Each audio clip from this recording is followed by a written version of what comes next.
David turns off the ignition, but he doesn't get out of the car. He sits in the dimly lit driveway, staring at the steering wheel.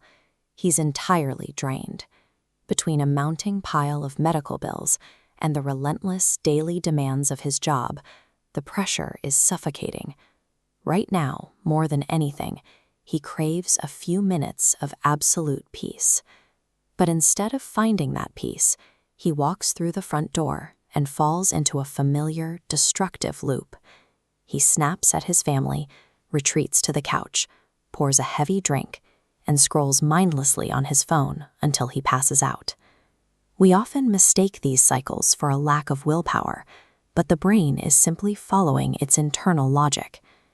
David is trapped because his mind has successfully automated a response to chronic stress. It just happened to lock on to a destructive one. To understand why this happens, we have to look back to 1898.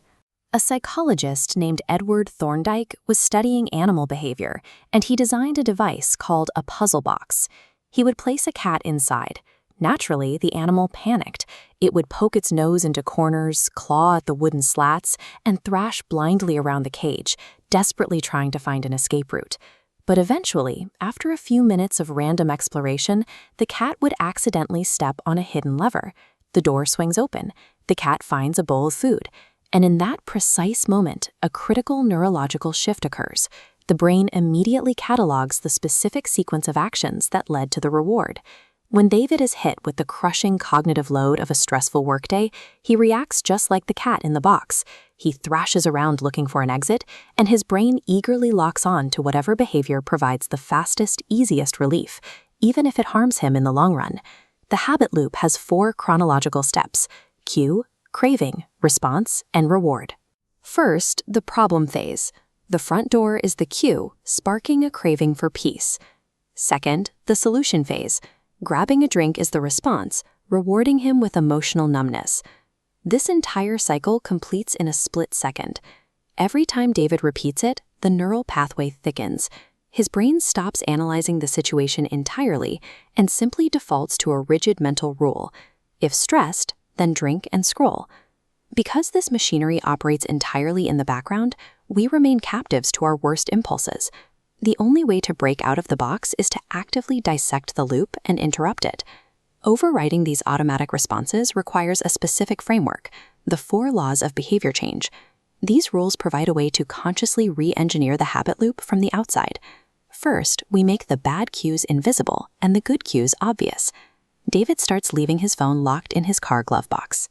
Then he sets his running shoes right by the front door, making them the very first thing he sees when he walks inside.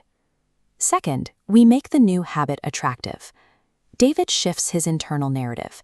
He stops thinking of a run as a physical chore and starts viewing it as 30 minutes of uninterrupted silence away from his responsibilities. Third, we make it easy. To remove the friction of starting, David sets a microscopic goal. He doesn't commit to a 5-mile run, he only has to jog to the stop sign at the end of his street. Finally, we make it satisfying. Even a short jog delivers a rapid rush of endorphins. That immediate physical payoff provides a clear reward, signaling to his brain that this new loop is successful and worth repeating tomorrow. If you try to brute force your way through bad habits with sheer willpower, you will almost always lose. But if you manipulate your environment by shifting these 4 variables, you force your brain to adopt a new set of automated solutions. Fast forward a few months, and David's routine looks completely different. He arrives home, puts on his shoes, and heads out for a run. The internal struggle, that exhausting debate over what to do, has completely vanished. This chart shows exactly what happens under the surface. When you first encounter a problem, neurological activity spikes heavily during the trial and error phase. As a behavior cements into a habit, brain activity drops significantly. David operates on reflex, preserving his mental energy. By automating his physical health routine, he reclaims his emotional bandwidth. When he returns from his run, the crushing weight of the workday is gone. He has the energy to be present with his family. The conscious mind is a bottleneck. It can only process one problem at a time. Successful habit formation clears that bottleneck, allowing the conscious brain to finally step back, rest, and recover. People often resist building strict routines because they worry it will make their lives dull. There's a persistent fear that too much structure destroys spontaneity. In reality, habits provide the biological foundation for true freedom. By automating basic decisions, we preserve the mental energy needed for everything else. Without them, the mind remains cluttered with the logistics of survival. When we successfully pawn off our basic survival mechanisms to the non-conscious mind, we stop thrashing blindly around our own puzzle boxes. We secure the mental space needed to focus on the things we actually love. Take a look at your daily routines. Identify the puzzle boxes you're stuck in and start using these 4 laws to open the door.